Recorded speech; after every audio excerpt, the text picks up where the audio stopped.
alkuperäisen vetokoukun asennus tehtiin tähän A6.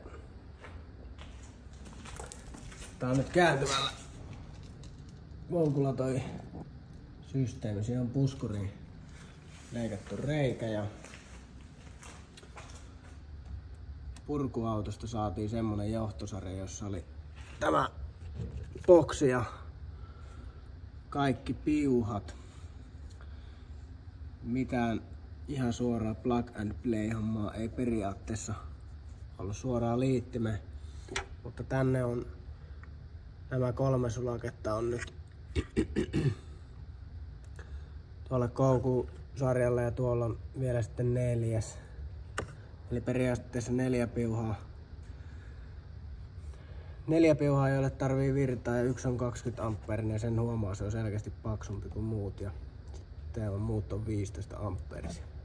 Ja sitten muuta mitä piti, niin on nämä väyläjohdot. Ne voi liittää tähän liittimeen suoraan pinneihin. Mutta me ollaan laittuneet tonne toisten väyläpiuhojen kanssa vaan rosvoliittimillä, kun meillä ei tohon ollut sopivia liittimiä.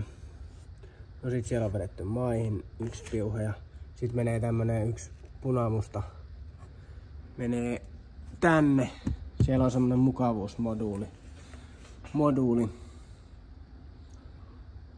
Sinne jos joku tätä hommaa tekee, niin se on periaatteessa tästä katsottuna, niin voisi sanoa, että vasen ylänurkka tässä on semmonen 32 pinninen liitin ja se menee liitin paikkaan numero 2. Sinne menee tommonen samanlainen punamusta, niin se menee siihen kaveriksi. Joo. Tässä on näitä koukusähköjä vielä, ei oo kaikkia vielä lyöty paikalleen. Tämä tuli tänne nyt näin. Se on koodattu tonne autoon jo. Eli nyt kun vedetään tästä, tuossa alkaa punainen valo vilkkumaan ja sitten tuolla näytössä lukee sitten, että check towing bracket. Koukku ilmestyy tähän. Sitten se lukitetaan tuohon näin.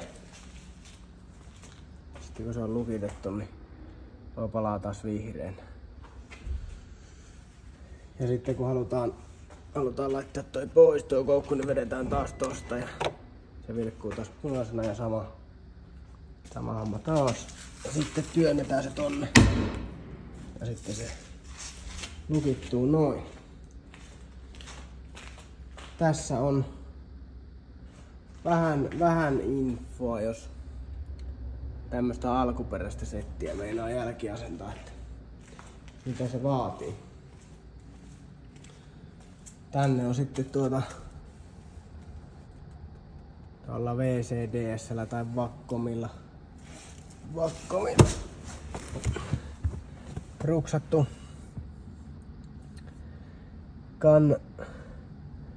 kanväylän tuolta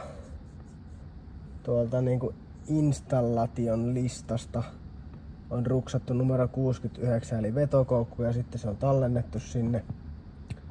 Ja sitten ilmajousituksen vikavalo alkoi palaamaan tuon asennuksen jälkeen, kun ei ollut vielä koodattu, niin sitten mä tuolta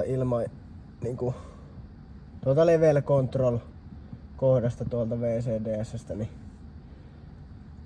menin sitten sinne long coding helperiin ja sieltä löytyi, olisiko se Pyte 2 ehkä ollut tai 1, niin sieltä löytyi niinku trailer box installed, niin sitten mä ruksasin sen ja käytännössä sitten vaihdoin.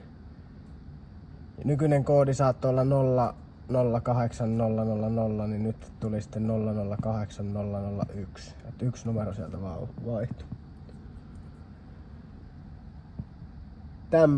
Tämmöstä infoa, jos joku kaipailee.